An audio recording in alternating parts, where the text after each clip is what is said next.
The MMORPG has gained a reputation of being the most intense genre of game, and for good reason. They're competitive, easily the most time-consuming, the most grindy, and combine this with the fact that they never end. It's not uncommon these days for players to have several years of playtime accumulated, with a substantial portion of that time dedicated to items or rewards that would leave most rational people mystified of their obsessiveness. World of Warcraft, being a staple of the genre, is no different, and today we continue our series of videos covering the most unhinged, craziest, obsessed, spectacular, and maybe even the most toxic moments in its history.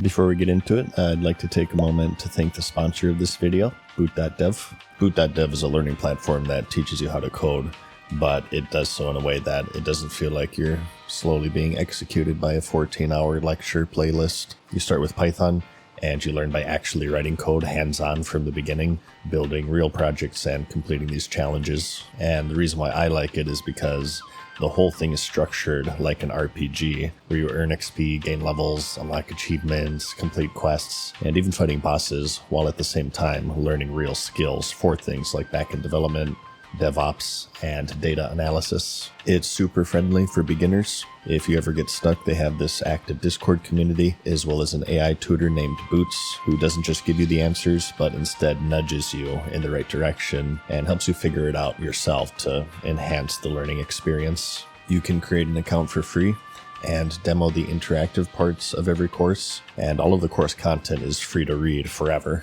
A paid account unlocks the interactive features, and they also have a 30-day no questions asked refund policy. So scan my QR code on the screen or go to boot.dev and click the link in the description and use my code MadSeasonShow to get 25% off your entire first year on the annual plan. Bots have certainly been a frequent subject in this series, whether that be about the bots themselves or the gold buyers who fund their existence, or even the multi-million-dollar botting empires that threaten to feed people's fingers to their family members. Very descriptive texts about wanting to kill me, wanting to cut off my fingers and feed my hands to my family and stuff, family members and stuff like this. There's certainly been a few crazy moments tied to botting in the game. And next we have yet another, and that's the Black Lotus controversy. Some bots will farm mobs over and over, some will farm away from prying eyes in the confines of a dungeon, and some go around the world collecting various resource nodes, the most lucrative which being the Black Lotus. And then the other one is, holy burst! That's a freaking Black Lotus! Okay, so maybe they're not as coveted in World of Warcraft, but they're pretty valuable. The reason for that, we mentioned in the previous episode, is that they're needed to create powerful, unique flasks, which are in high demand for the game's endgame rating, becoming so staple to the game that, in its following expansions for many years to come, they would return in a different form of this rare and highly valuable herb to create endgame consumables. They spawn rarely around the world in various high-level zones, and are immediate route changers for any herbalists. And if multiple people see them at once, it's like the doors opening on Black Friday and a few people get trampled to death. It gets competitive, and at this point there have been plenty of less than polite whispers archived on the internet. That's not even considering PvP servers, which is this entire different beast. Yes! Yes! However, since they are so valuable, that of course makes them the target of bots, or those who use various cheating software to get an edge. And if you haven't figured it out by now, 2019 Classic was one of the most competitive things on Earth, with so many people returning to the game, and as we've learned with how much money was waiting to be made from players who, love the game so much that they do everything within their power to not play it, the small indie game developer Blizzard was just powerless to stop it. Botting, fly hacks, teleport hacks, even multi-boxers got in on the fun. Next to the rich thorium veins and their valuable arcane crystals, Black Lotus was one of the most sought-after resources within the world, and the average player just couldn't compete with the rampant cheating. There wasn't a worse feeling than seeing a Black Lotus and sprinting to it, only to see a fucking bot teleport on top of it and grab it in front of your very eyes. It got so bad that Blizzard had to actually increase their spawn rate, much to the dismay of the No Changes crowd, and even then it was like rubbing salve on a tumor, because, as we know, they were completely ineffective in their effort, or lack of effort, some would say, in controlling the massive amount of cheating infesting their game. To some players, this change in the spawn rate was them essentially waving the white flag, as it showed that in order to preserve the experience of their game, instead of removing those disrupting it, they would instead change the game in order to dampen their immediately noticeable effect. But what's a small indie game developer to do?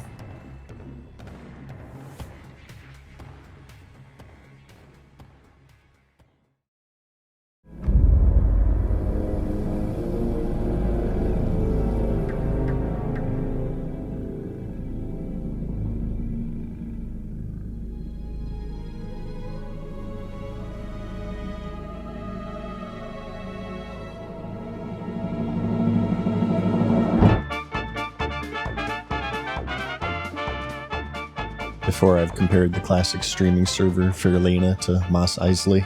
Next up, we're going to cover the original hive of scum and villainy, and that's the vanilla World of Warcraft forums.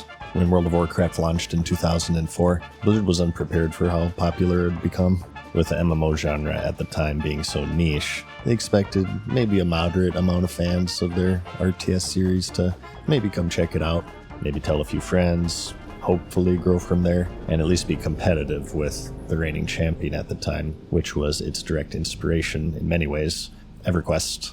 However, when November of 2004 rolled around and the game hit store shelves, they were quite flabbergasted to see how virally popular it would become.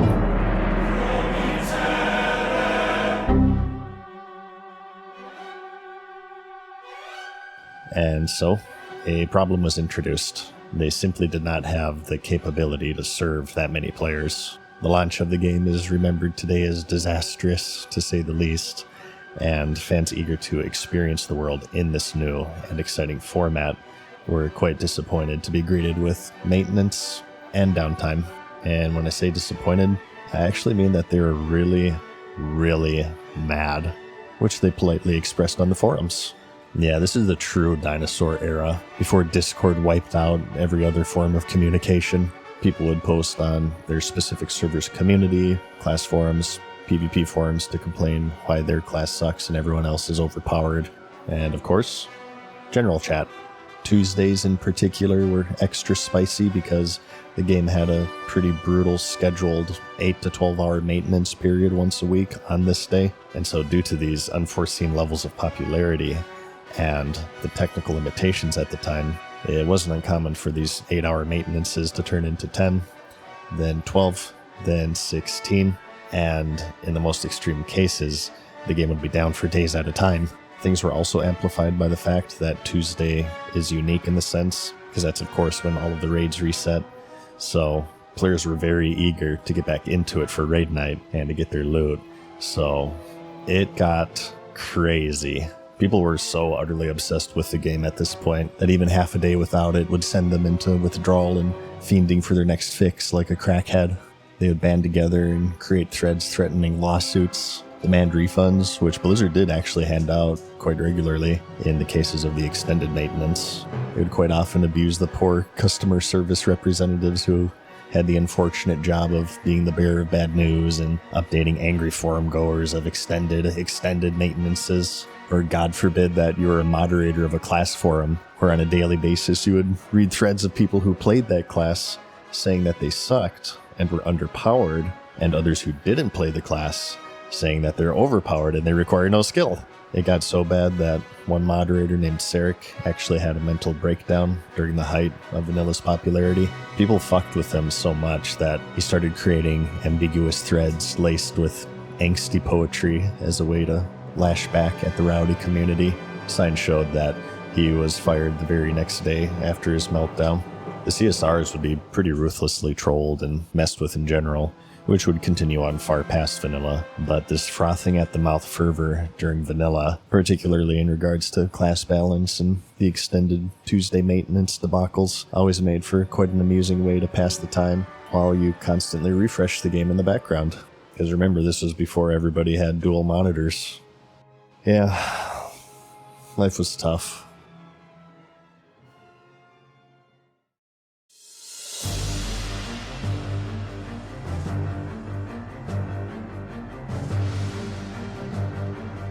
For years, video games have been a popular pastime for kids and adults. But a new generation of games is taking things to a whole new level, and it's happening right now. Next, I wanted to go over something a little more meta and just touch on the general fervor and craze when the game was first taking off in popularity. As time has passed and the digital world continues to evolve, there's been a certain desensitization to it. However, if we were to rewind to the past in 2004, some of you may remember just how interacting with others over the internet was still a relatively new concept. Websites and programs that are considered to be quite staple today, such as YouTube, Twitch, Discord, X, Instagram, and so on, simply didn't exist yet. And the internet, in terms of gaming, as people knew it, was a collection of fan sites and third-party discussion boards to gather around. The biggest social media website at the time would probably have been MySpace. So with MMORPG being such a social genre, where players could form these in-game communities and guilds and friendships, and not just that, but to work together to overcome these monumental challenges was such an intriguing and unique concept at the time. It wasn't the first, but it was one of the first widely used forms of social media, and many people's first experience in sharing an online environment. It was a virtual world in every sense, and due to its time-consuming nature of getting around and leveling and gearing up, it was something of a second life for many of its players. And with this constant stream of updates being rolled out, it was also a journey that never ended, and still hasn't to this day. It seemed as if everyone played it. Your friends, co-workers, family members, classmates, teachers. It was all over the news, depicted in either a positive or negative light. He says children or adults who become obsessed with video games often have a history of struggling with depression or anxiety. The game, she says, is simply a catalyst, similar to drugs, alcohol, or gambling. And ever since its rise in popularity, the race was on for hundreds and hundreds of clones that were attempting to bask in its glow.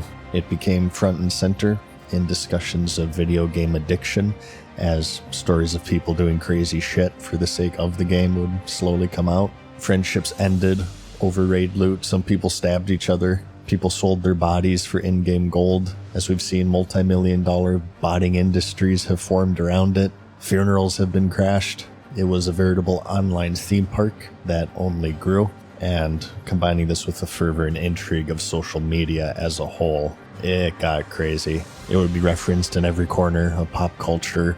Lines spanned blocks at midnight launches for the game's various expansions, back when the world was still in the physical media age. The internet and social media has undoubtedly changed the world and how people interact with each other in remarkable ways. And for many, it all started with the rise of World of Warcraft, as it lied in one of the beginning chapters in this worldwide adoption of the digital age. And it was certainly one of the most crazy and memorable moments in gaming history.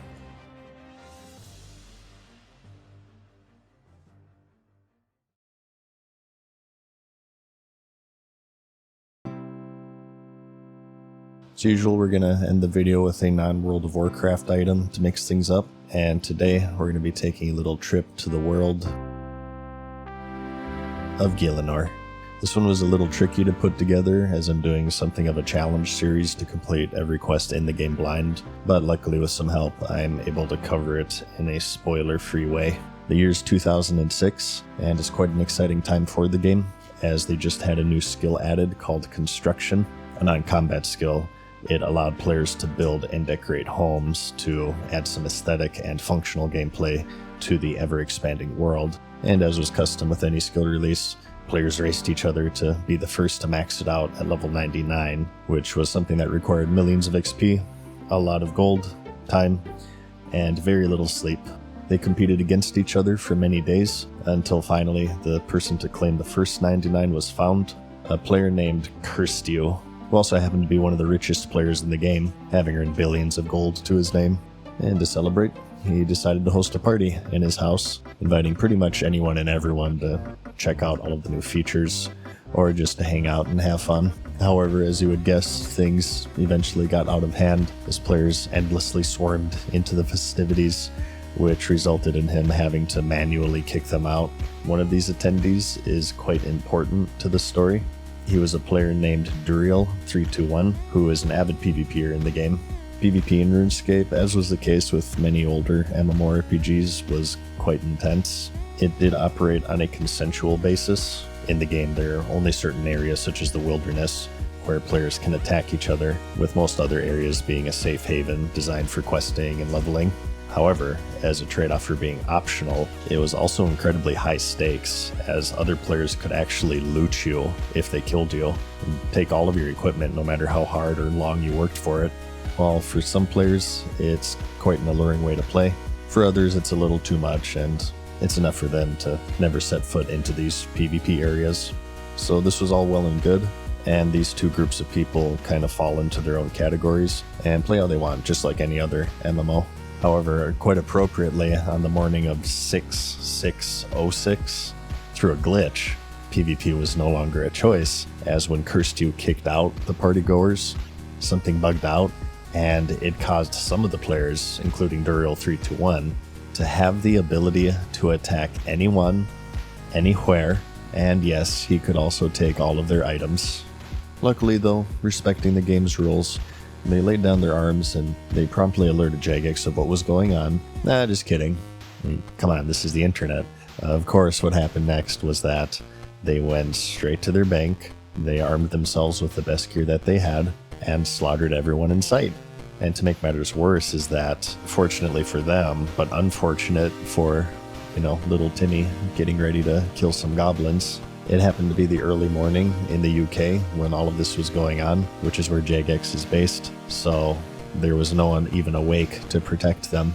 It was essentially the equivalent of a little baby animal being left behind the pack as the hyenas close in on it, and so they ran across the world, massacring everyone in their path.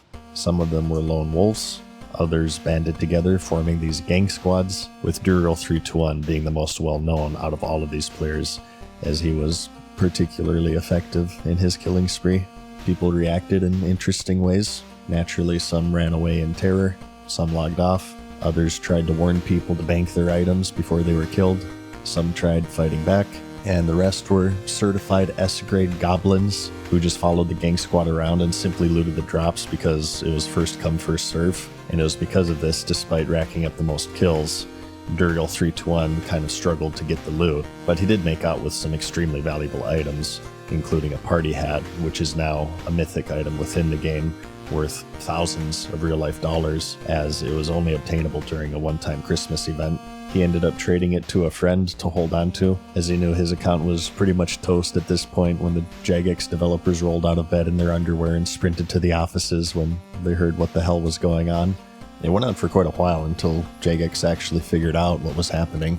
A moderator named Murdoch teleported around and banned anybody he saw abusing the glitch, while another mod named Ash worked overtime on figuring out and solving what actually caused the chaos to begin with. Eventually, all of the stragglers were found.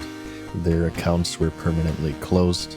The bug ended up being fixed, and the players were furious, especially those who lost insanely valuable items in the chaos. They would of course make tickets appealing for return for their items, but unfortunately for them, it was about to get worse, as Jagex soon made a statement saying that they couldn't return anything as too many fake requests were being made for the quite small team to handle. They also couldn't do a rollback, as it would also affect those who weren't affected by the glitch, which would be unfair to them. Duriel and many others were banned for abusing the glitch, including even the first 99 construction, Cursed, but it wasn't for unintentionally causing the glitch. He ended up catching a stray, as in the investigation of figuring out what happened, Jagex found out that he was heavily involved in RMT and banned him.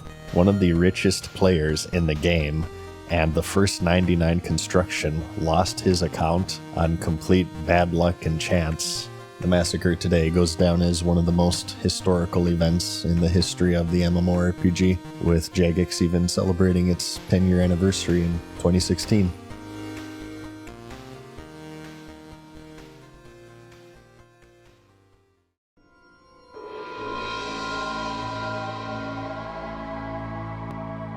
So concludes another episode. As you've seen, the world of the MMORPG is quite wild and crazy, but as I always say, we're just getting started, so check back soon for another episode.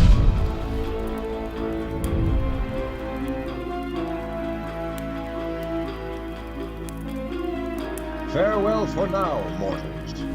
We hope you enjoyed today's video. See you again soon.